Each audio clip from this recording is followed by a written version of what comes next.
Stan, here we are in our new filming location, as the you'll be able to see from the thumbnail, the cat training camp.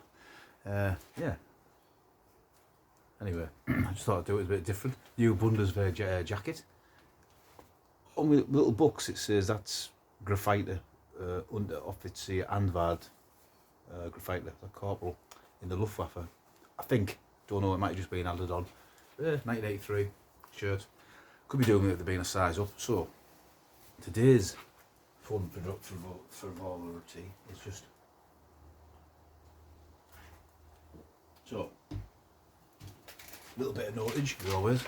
The newest helmet, 86th helmet in the old Stillman Stands collection. The model 78 F1 replaced the French, it's a French helmet, replaced the French M51. Designed, it's commonly called the heavy helmet, also called locomotive skin cap. That's another nickname for it. So it replaced the M51, and it was the standard French helmet for the army. It's often sold as a para helmet, and it was used by the paratroopers. In fact, the tests that we used when they first used it led to improvements in the chin strap. But it was the last steel helmet the French used before in '92. The Spectre fibre, probably a Kevlar type helmet, came into power. I often do think that the last evolutions of steel helmets always seem to be quite good, really, to be honest. So it's made of 1.2mm argmatic steel, whatever that is, and it weighs 1.2 kilograms. So it was usually painted in this NATO colour. It could have a plastic camo cover over the top of it, and it has some sort of infrared isolating properties, so the thermal imaging's cut down. I suppose a lot of, I think the Hungarian helmet was very similar. Made by the Duroy company of Cosenz and by Giat, which is what this one is made. Giat in Lens, and by 1983, 300,000 of these helmets had been made over a planned 700,000. I'm not sure what their final run was. It was tested, as I said, by the 1st Parachasseurs Regiment and the 75th Infantry Regiment and the 13th Battalion de Chasseurs d'Alpine, so Alpine troops. By the 5th of 6th, 1978, the French Army had adopted a prototype version that went on to be the helmet for the French Army. As a modified variant ended service in 1982, and that was the F1 Syria 2, which I think this one could be. And its baptism of fire was as a multinational force in Lebanon in 1982. Users, I like this one, don't I? Users, France, Lebanon, Morocco. That's it, see? I'll show you a quick flick around it while we have a bit of Bishop's finger.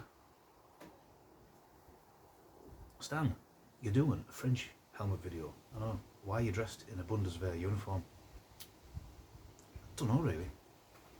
Just because. My channel, I'll do exactly as I please. So you see there the pad. I think the earlier one had more of like a starship fingery type shape, and the date is in there. You won't see it, it's a bit awkward to look at, but that is Giat ERS 1983. And these, well, let's see. Does it fit steel helmet, Stan? You're waiting to see, aren't you? Right. Let's have a look. See if we can get it on. Yep. Cut two. There you go. There you go. See, non-believers. There is a helmet out there. Steel helmet Stan's massive loaf. Put it on. Cat enclosure. Cats love it in here. So there you go. I always find trying to adjust these, they all seem to be a little bit wonky. So after a bit of fiddling and adjusting, it must obviously be a one size fits all. I have got a massive head, joking aside, I have. So you could probably just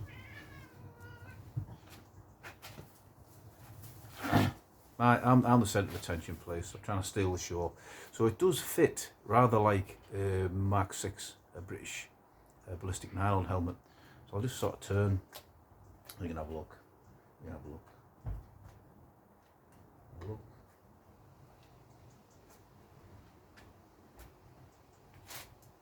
well there. So it is quite comfortable. It is, yeah, very comfortable indeed. Really cheap. This one cost me less than £30. I didn't have one in my collection. I've got one now. There is a local guy selling these in surplus. Obviously this one's surplus as well, but he's selling them for half the price I paid for it. He's 15 quid free postage, but they're quite often dented.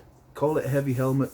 I don't know whether the steel's a bit more susceptible. They do seem to have dents. This has got the very minor ones, and he says on his eBay page, got dents, missing chin straps and rivets and all sorts of carries on. Excuse me. So I think it's worth paying that little bit more to have a helmet like this in your collection. Not really dead collectible yet, but you know, in another few years, it's nice to just have a collection of. I have now got M26 French helmet, M51. Now this, I've got a lineage, an evolution of helmets. Probably should get an M60, M16, the original Adrian helmet. I should probably get one of those. That'll be me, covering the 20th century and beyond. So, this is Stan in the cat enclosure. Please check out the thumbnail of this video. It reflects the hot elite cat action that goes on in here. Cat pull-ups. I should get out more, shouldn't I, really? So anyway, this is Stan, and I will, if I can get out of here. See ya.